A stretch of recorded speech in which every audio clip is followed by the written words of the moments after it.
Wendell Vaughn, the first Earthman ever put in the Protector universe, bonded to the energy-transforming quantum bands that were both weapons and symbols of his station. He fought an ongoing battle. Oh, excuse me. Couldn't get to the mic for the mute fast enough. It's all right. All right, everyone. Welcome to the Quantum Zone, episode 19. I am Phil, and Sneezy over there is... I'm Will, hey. And Heroclix collector himself. Yeah, Matt. This is Matt here. All right. Buying Heroclix are nothing to sneeze at, by the way. Nice. But wait, I just did. Yeah. Can't give you a drum roll while the music's playing. Come on. All right. Before we get into Marvel 2-in-1 number 54, the most expensive issue in the Project Pegasus saga, I see you gentlemen were curious about this James Gunn debacle that dropped today. That hopefully will not keep Quasar from joining Guardians of the Galaxy in the third movie. But yeah, I guess he was, Marvel let him go because supposedly people were digging and found like older tweets he was putting out, making tasteless jokes about, pedophilia, laughing at people with AIDS, yeah, just a lot of, bad stuff.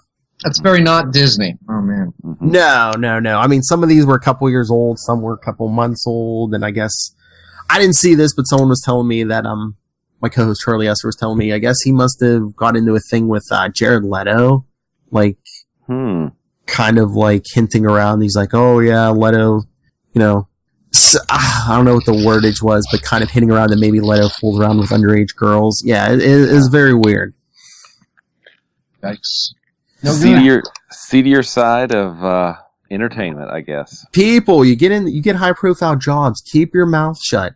Yeah. Go on Twitter and say, "Hey, go check out my new movie," or you know. Yeah, it takes 5 seconds to make a fake Twitter profile. Come on. Yeah. Not James Gunn. Yeah. But yes, I mean, but again, the most important thing. Hopefully, this does not keep Quasar from the MCU. Yeah. Yeah. Now, did he write the first two Guardians movies or just direct them? I have no idea. I think he wrote the first one, and I'm not sure about the second one though. I think he wrote both of them actually, but not sure. Well, Rocket Raccoon was in my little miniature figures that I got from Heroclix, which I will not be playing. I think I would have to buy a lot more stuff to play, and I'm too demoralized by this. And wasn't James Gunn's brother in the movie? I mean, is he out of a job now? I don't know. And if not, is that kind of awkward? What does the little box look like that you bought your figure in, Matt? Well, I sent you a link to the Facebook because I left it in my car. But okay. Just a square box, and it shows Thor on the cover, and Quasar's on the side with a couple other featured commodities of team-up groups, and Heroclix. You know, it's a booster pack, is what I got. I don't know. Gotcha. Matt said he didn't know what figure he was getting, so I guess the whole Heroclix thing wasn't, here it comes, clicking with Matt. Nice.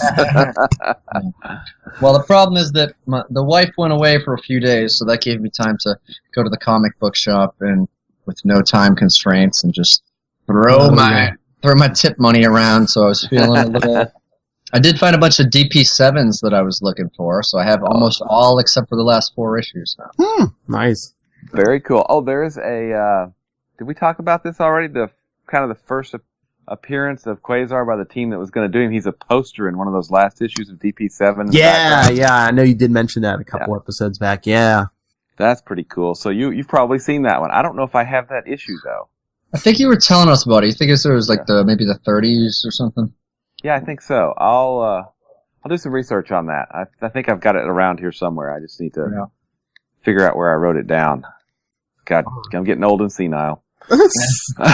Aren't we all? But hey kids, we know why you're here. You're here for Marvel 2-in-1, number 54. Like you said, the most expensive issue of Project Pegasus. Yeah. At least twice the price of any other issue. That's why I'm going with the $1.99. Get you. Nice. But yes, Marvel 2-in-1, if issue 54, Blood and Bionics, Project Pegasus Part 2, by the same team. Just an early appearance of Deathlok? Is that why? That's what I'm saying. It's not his first appearance. I don't know why. I guess it's an early appearance, but yeah, I mean, I don't know. But if you are looking to play along, you can just find all these for $1.99 on Amazon if you want to read along with us. And don't feel left out.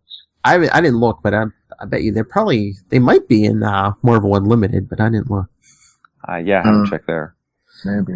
But yeah, same creative team: Grunwald and Macchio, Vernon, Sinot, Costanza, letterer.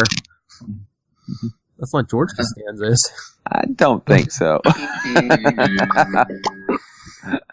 Sharon, colorist, and Stern and Shooter, editors. All right. Oh, they're like, we have Deathlok in this issue. We have to have Shooter has to be part of this somehow. We all got to sound tough, so it's only last names. Shooter is right underneath the target in the Deathlok O in the title there. Yes. Right. Branding. Very on message. Yes.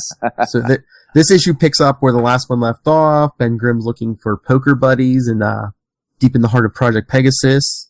And Deathlok is raining around the corner, calculating his skin thickness and how much of a blast he would need to shoot the thing. And Ben Grimm's thinking about his career choices. He just took the job here to keep an eye on Wondar.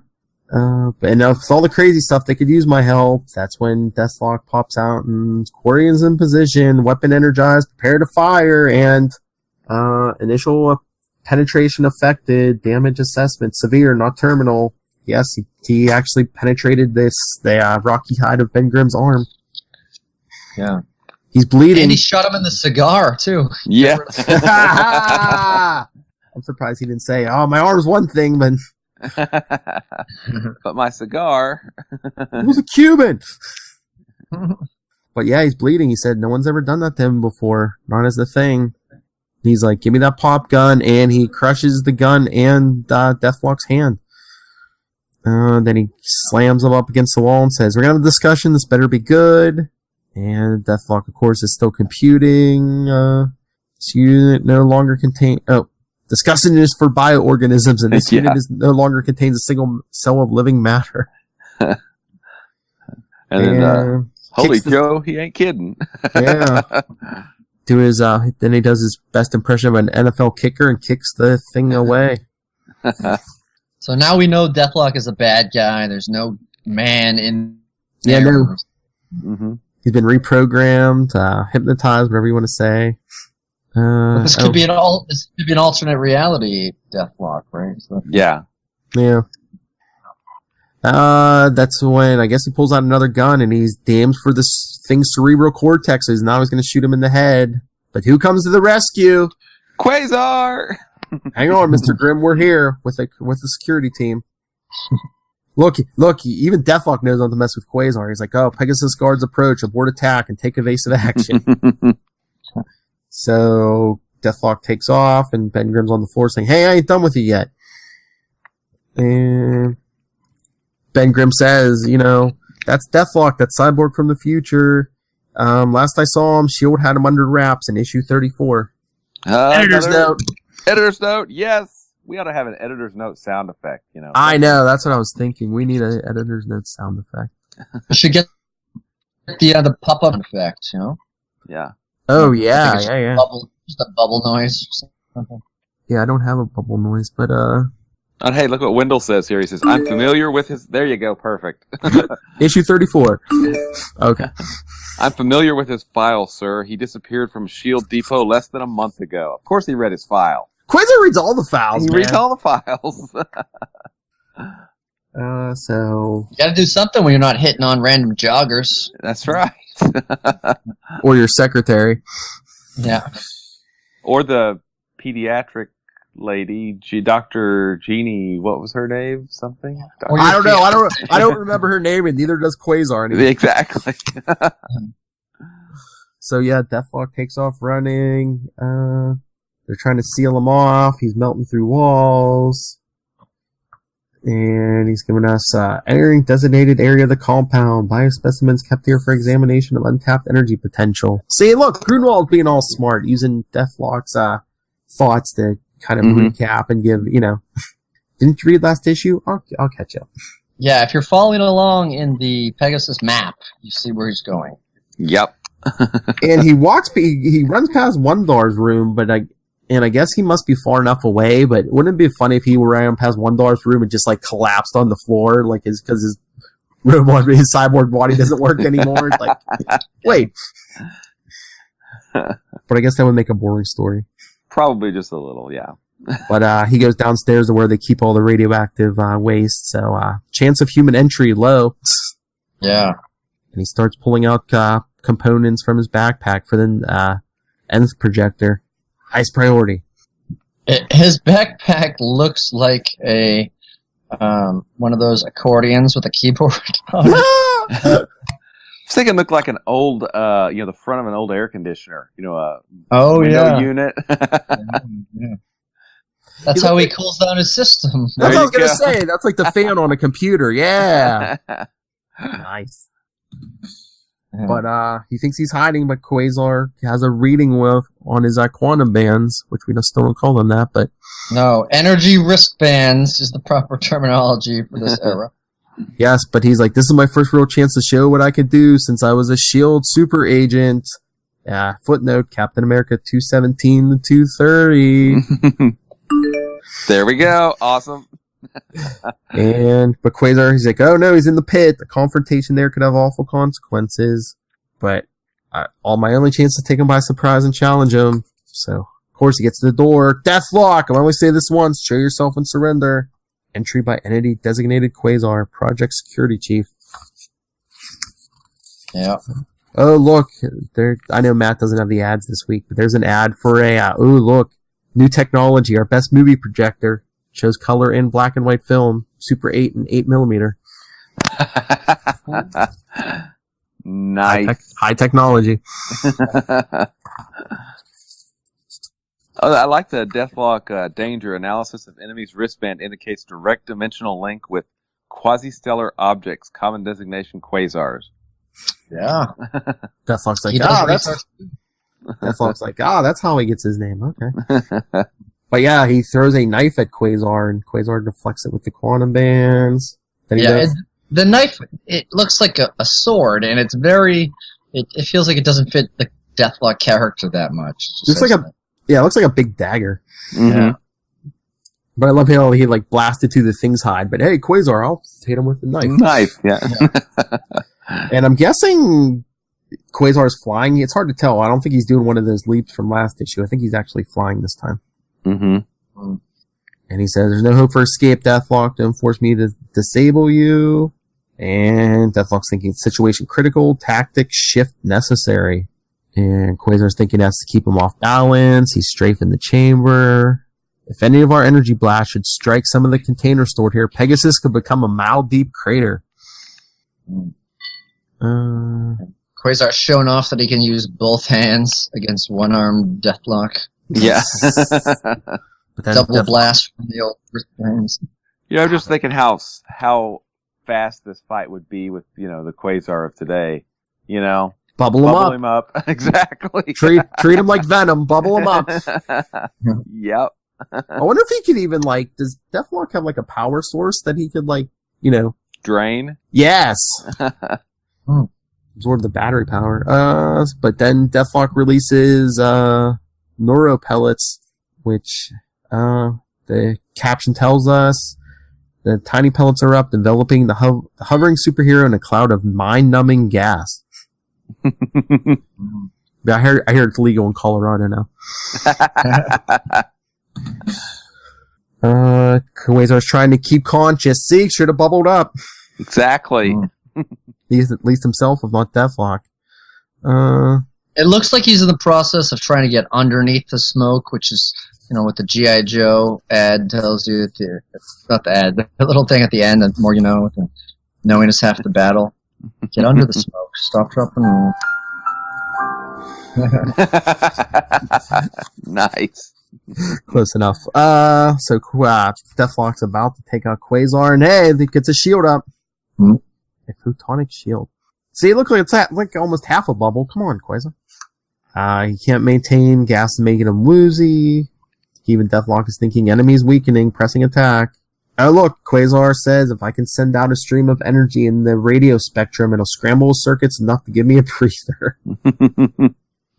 Bombardment by low-frequency electromagnetic radiation causing circuit dysfunction. Danger of fusion of logic synapses. Repeat, danger. Total face palm he's doing. Yeah, that's pretty good. Why did I think of that? Yeah. He was a meme before there were memes.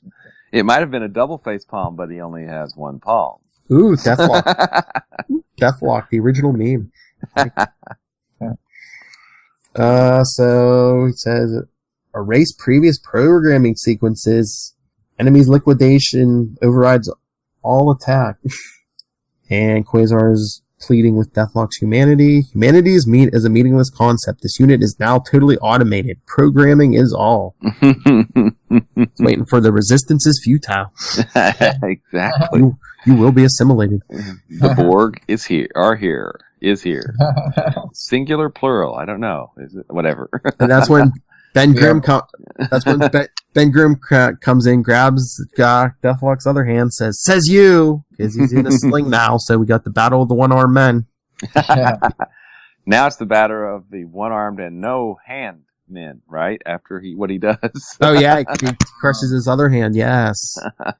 Throws him against the wall. Says, "I'd slap your wrist, Buttercup, if you had any." Pretty insensitive, right? More Grunwald puns. Yeah. But Deathlok's saying he's pretending to be disoriented so he could shock Ben Grimm with the exposed wiring where his hands used to be. Yeah, and he gets Ben right in his makeshift sheet sling. Yes, the injured arm, man. He's like, I got a good mind to stick them stumps in your ears. I guess that's the edited version of what he would have said. Yeah. But the sheet must have been fireproof, because the next panel, despite the shock, he is not engulfed in flames. Not even singed, yeah. Maybe it's unstable molecules. Probably. Pegasus, yeah. But Quasar's like, I can handle this now, Mr. Grimm. You're defeated, Deathlok. Accept that and surrender, or... And negative. Attack mode continues. Present course suicidal. Proceed as The original negative zone. Yeah. So the Pegasus security guards just start blasting. They blast the air conditioner off his back, take off one of his arms. And cyborg survival near zero. Activate self-destruct mode and continue attack. So between the firing and Quasar figures it out, he says, hold your fire. I think he's oh no, get back. He's activated some sort of self-destruct device. I've got to stop it.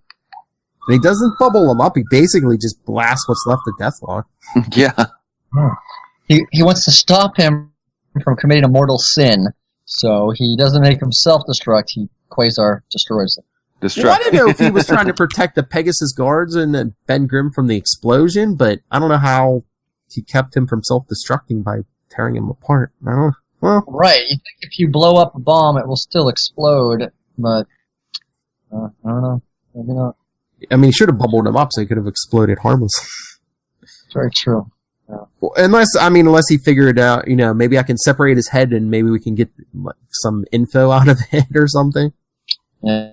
So it looked like there's like head and maybe some shoulders left. Separate it from where the detonator was. See, the 70s had some rough head and shoulders commercials, kids. Oh, wow. And because, he's still functioning, because even Ben Grimm says, maybe if we figured out what's running through his head, and Deathlok says, no, terminate all functions. And he's basically just a smear on the floor. There's an arm, there's a leg. There's a leg. I don't know what that part is. But. And here we go again. Quasar, I failed, Mr. Grimm. I failed the project, and I failed to stop the taking of a life. You blasted him! What did you think was going to happen? Exactly. And Ben Grimm's like, listen, kid, Deathlok wasn't alive anymore. Someone got to him, humanitized him. As for saving him, well, maybe he's better off this way. Come on, let's get out of here. Go play some poker. Maybe, but meanwhile, as this is happening on the Manhattan's Lower East Side. Yeah. Everyone's favorite female wrestler, Thundra. Mm-hmm. And let's just talk for a moment. This takes place at Kowalski's gym. Killer Kowalski was a big wrestler from Massachusetts. Also Cool. famous for being a vegan. And then there's a typo. One flight up. F-L-I-T. Hey, there was no footnote there, but that's a Matt Kona footnote. They're dumb. That's what they're saying. So we get Thundra sitting in the ring, talking to her manager, Mr. Oglethorpe. Mm-hmm. And she's saying, I see no reason to, why must we choreograph this combat? Yeah, she hasn't been smartened up to the business. She just wants to fight hurt. It's a work, baby, it's a work. And he says, we want to keep unnecessary injuries out of here. And that's when she meets her opponent, Pound Cakes. I believe she showed up, Pound Cakes, and maybe some of the other female wrestlers in later Captain America's, right, Will? Yeah, I think so. And then there's that's Screaming Mimi, so that's Songbird. Yeah. From the Thunderbolts. Yes, Screaming Mimi goes on to become Songbird of the Thunderbolts. And join the Avengers in the future Avengers Forever timeline stuff, Yes. I guess. And so, yeah, because the other female wrestlers come in after Thundra starts throwing Pound Cakes around and not following the script. Not making with the moves, Toots. Or Sweetie. So, yeah, the original Titania, Mimi, and Letha. Yep. And she throws all of them around. Because I don't think Screaming Mimi even had like any super strength. She just had that sonic scream, right? I think so, yeah. So I don't know what you think she's going to do against Thundra. So yeah, Thundra's thrown all of them out of the ring, and Oglethorpe's like, yo, she doesn't know her own strength. The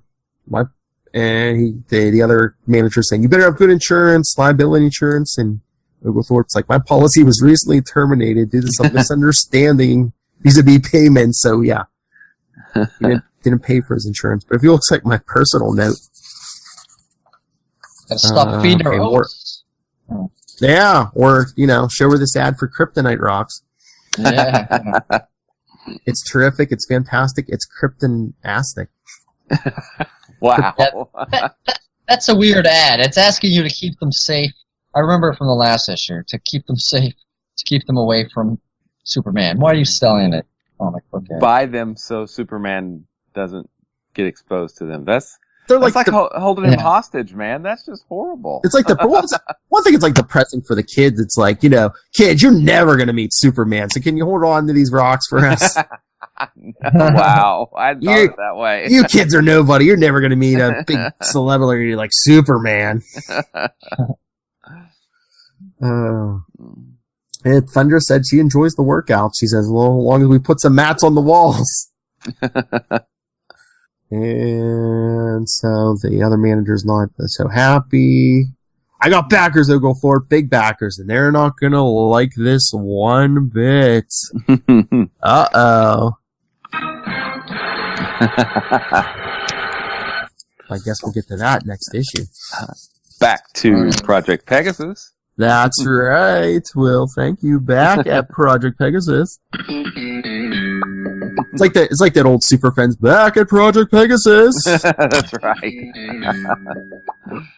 I like that it says after a stream of epithets at Kowalski's gym. I assume it's a bunch of squares and triangles being shouted about. And then, we see Lightner 2 issues in a row. Remember, before it was like he showed up like every 20 issues. He's back again. Yeah. Breaking the chain.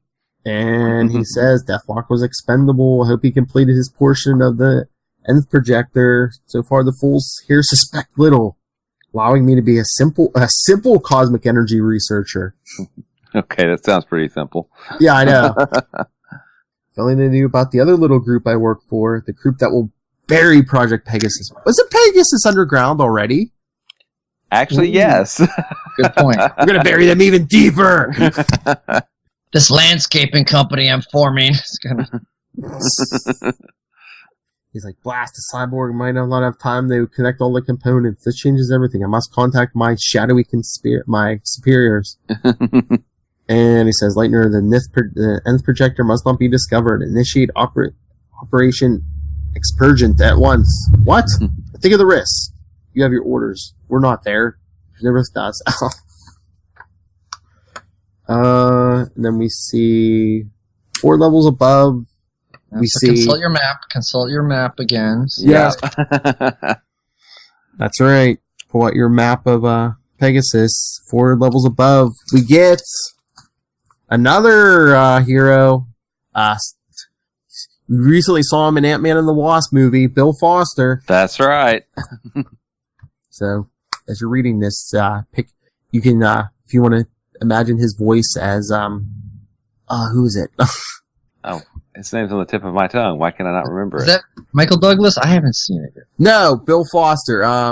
Morpheus from, Matrix. Oh, yeah, Lawrence Fishburne, yes. Yeah. It's been late. I was up way early this morning. Lawrence Fishburne, yes. You didn't take enough blue pills this morning to remember Lawrence Fishburne. Whoa. Maybe old, but I don't need blue pills. Okay. It was a Matrix joke. Oh, come on. I know.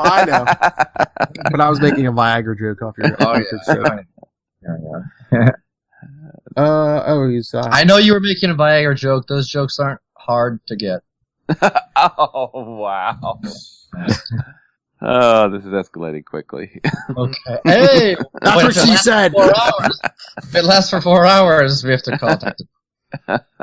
Viagra's for 4 hours. Our show lasts less than that. Yes. Consult a doctor if your quantum zone lasts more than 4 hours. Alright, so I guess Bill Foster was working on the Venus probe. Oh, and that's editor's note. Yes. Marvel 2-in-1 24. Awesome. Nice. Well, I guess a Venus probe is better than a Uranus probe. Which we get to later, but that's a whole nother story. The quantum zone. You're home for Uranus jokes. Our trademark, if you will. And if we're lucky, the specimen's lead casket will contribute more in death than he ever did in life. He was called Atom Smasher, and Ben Grimm's like, yeah, with that moniker, we're not letting him out. No, it's just, yeah. And of course, who could have conceived that one day we probe the very energies of life itself for the answer to mankind's power problems? And Ben Grimm's like, oh man, this guy sounds like Reed. What an egghead. Mm-hmm. That's a villain. And of course, and we're back to Hank Pym. Sorry. Oh no, Dr. Lightner. He's thinking how his superiors were right. The plan must proceed.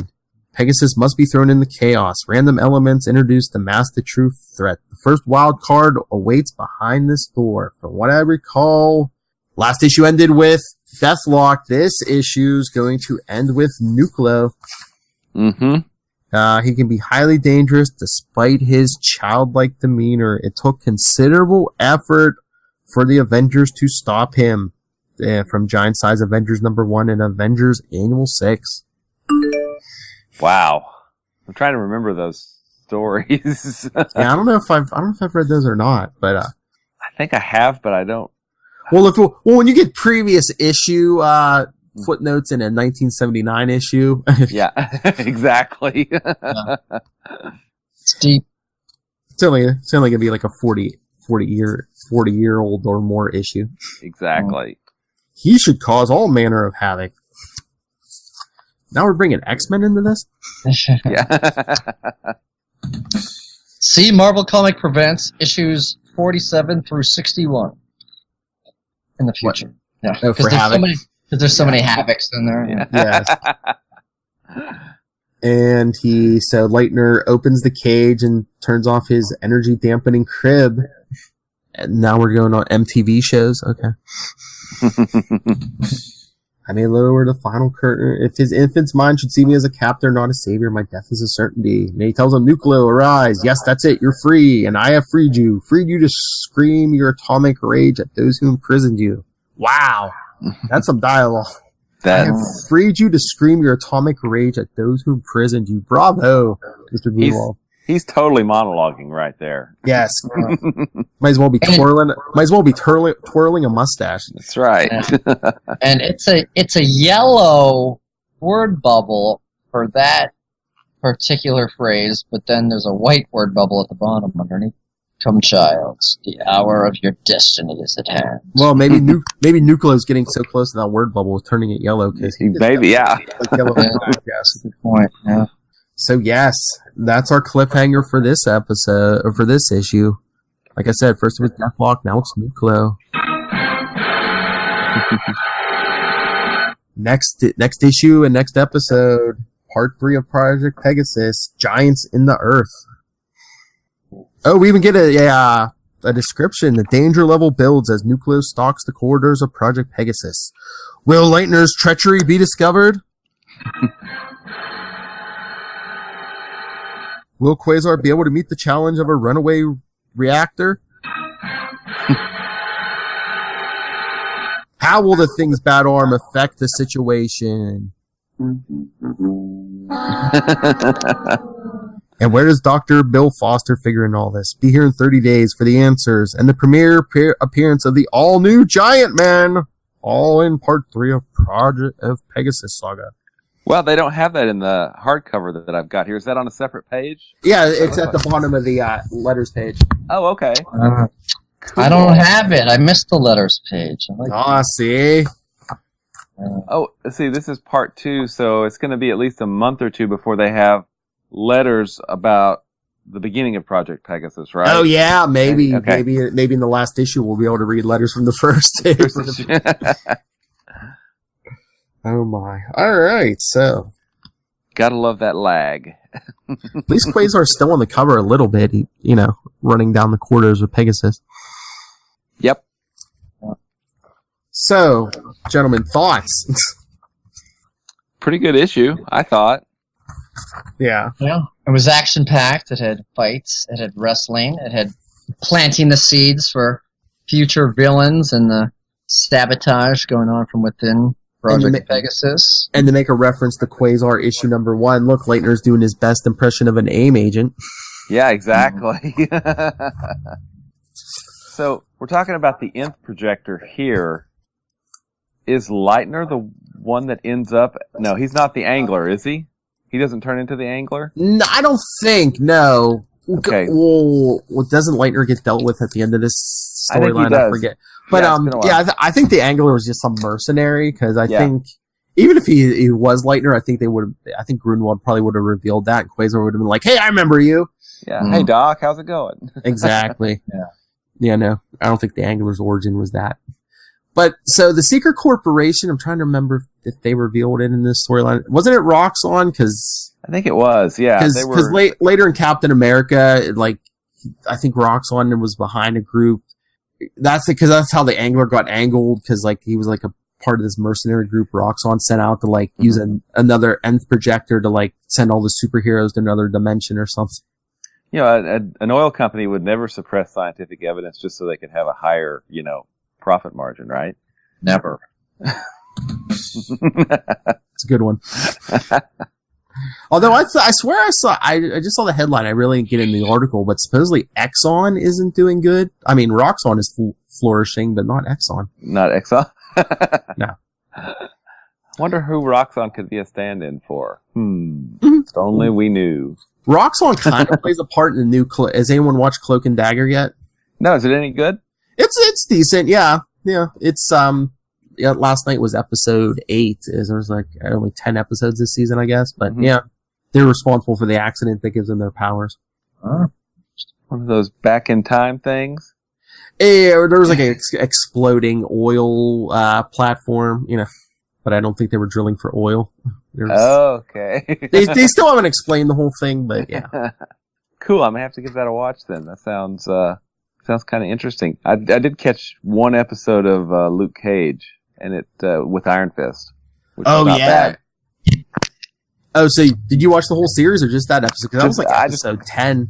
I just caught. No, this was I just caught like half of the episode. I was doing something in the living room, and the boys were watching it. So yeah, I'm almost through season 2. I got like 2 episodes left.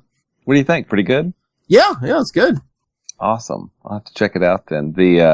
I just saw that they released some footage for Iron Fist season 2 at San Diego. They said, I think, what is it, September 7th or something it comes out, I believe. Yeah. Yeah, they said Typhoid Mary's going to be in it. Oh, that's interesting. Mm-hmm. They seem to be bringing all of the street level characters are TV, and anything with, pretty, extra special type powers are going, movies, I guess. Yeah, yeah, I guess it seems that way. They should have did that with Inhumans, but they didn't. We don't talk about Inhumans, do we? No. I mean, I know people who are like huge Marvel fans and will like defend anything, and they even defend Inhumans. Kind of sad. I mean, the Inhumans are kind of cool. Yeah. Kirby Creations. So they just, They should have did a movie or waited for Fantastic Four and did it through that. Mm-hmm. Yeah. I mean, they make some appearances in the Guardians of the Galaxy comic books. I know in the 90s ones that they weren't the current day Guardians characters that are in the movies. So they also showed up in was it Realm of Kings, Reign of Kings, War of Kings, those things, and later part of this Guardians of the Galaxy and Nova. Oh, and wasn't that was it the Star Blast series where it wasn't Black Bolt in that? Was that? Yeah, he was. Yeah. Yeah. That's what I've been rereading and digging through now, the Star Blast Quasar 50s era. Oh, man. When we start nobody, the editor did not care. There's like... Oh, there's so many people. Yeah. There's this crossover is listed as number 1, and then, hey, go to part 3 here. Well, what happened to part 2? They just... Nobody cared, I don't think, because the numbers don't add up. They're not in a particular order. It's just nuts. Star Blast... issue 3 is the part 10 of the saga. I don't know. Was it like Quasar? Was it Fantastic Four? And what was the Secret Defenders? I think there's an issue of Secret Defenders. Maybe. Yeah. Well, that's what I was saying. That's what I was asking Matt before. Will was like, were they trying to use this of this crossover Star Blast to like get numbers up on books like Quasar and. I think they were using it to try to maybe relaunch it, but I'm not sure. I don't really have inside info on that. It kind of feels like that's what they were doing. I guess Quasar couldn't sustain his own book at that point, so they were going to try to launch him into a team book of some kind, with some mix. They teased that in a letters page. Because a lot of the letters they mention, I hope the sales are doing better. And they said, well, they're not what they want, but maybe he'll be a team. Check out Star Blast 1. And I don't think it ever had a chance because, like you said, it was just so convoluted, this initial story. And then each one kind of alternated with the Quasar issues. So it's like it wasn't really helping each other. Yeah. But, actually, have I asked you guys this question? Has Epoch shown up? When was the last time we saw Epoch show up in that issue of Fantastic Four where the Black Panther puts the Silver Surfer in a chokehold, which is, oh god. Yeah. But have we seen Epoch at all since Quasar 40 something, maybe 50 something? I don't remember. Oh, so it was she, right? She didn't even show up. The last couple issues of Quasar, right? Yeah, I don't think so. I mean, it was just.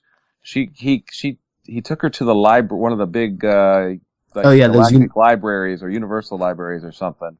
And then I don't know that we ever, hey, if I had, an omniscient alien on speed dial, I'd be like, hey, does this sandwich have too much fat in it for my metabolism or something, It's been like over 20 years. She's still working on her degree, man. Yeah. Working on her master's. I mean, I don't know. That's weird. And then there was, the last 3 issues of the Guardians of the Galaxy series from the 90s. Oh, yeah. We may want to put do you have those on the list? No, we can do that. Yeah. We should probably do those because it's revealed, somebody's parentage is revealed, and Quasar makes an appearance, and you get Era, who's a bad Epoch, which is kind of cool. Yeah, I don't know. I have some of those issues. I don't know if I even have... Yeah, I'll have to track those down. Mm-hmm. Yeah. Yeah, let me know what numbers there are, because I've been picking up a bunch of random 90s Guardians, and I don't know if I have the late ones. It's the final 3 issues. Was it like 60, 61, and 62? Don't hold me to that, but I will research that tonight or tomorrow, and yeah, I'll let you know. Yeah, cool. And then I was going to look up. What was I going to look up? Oh, the DP7 issue. Yeah. I'll look that up. Mm-hmm. Okay. Yeah. I think it might be in the 30s. All right. So is that it? Since we all have homework to do. I think so. All right. Yeah. All right, everyone. Join us next time. Send your thoughts.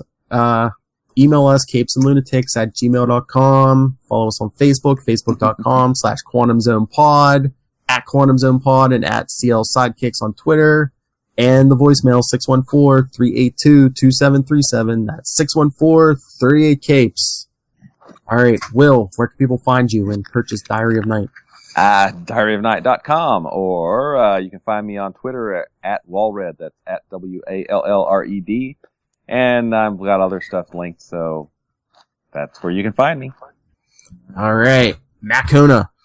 I am the same place. Just look up Macona on Facebook, Twitter, Instagram. I'm around. I'm not as elusive as Epoch is, but I looked it up. And it said the last time it was mentioned was in Herald's Silver Surfer and Stardust. I don't know if that was the most recent. Huh. I didn't read any of those. But food for thought. Okay. All right, but I look forward to getting back into the paper comics, no more digital next week, so I'm not going to be deprived of all the ads. So.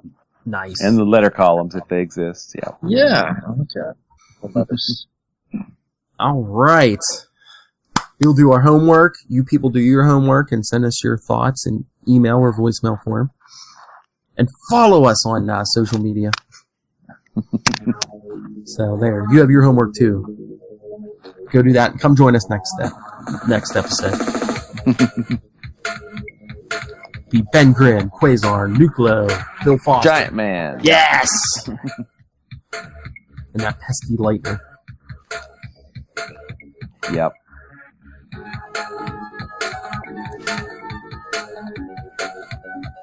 But now that you mention that, we'll walk through those Guardians of the Galaxy issues and figure out what we're going to do to them. Yeah. Well, I've always thought it's kind of cool that Quasar and since we're kind of fading out here at the end, that Quasar and Starhawk were the only father-son guys in the Avengers. You know, they're the only parent-child in the Avengers. Well, at the time, I don't know with all the stuff since, Bendis and... Bendis. Yeah, Bendis. I don't think he touched Quasar, thank goodness. All right, everyone, come back next time. Remember, Quantum Zoners, keep it quantum.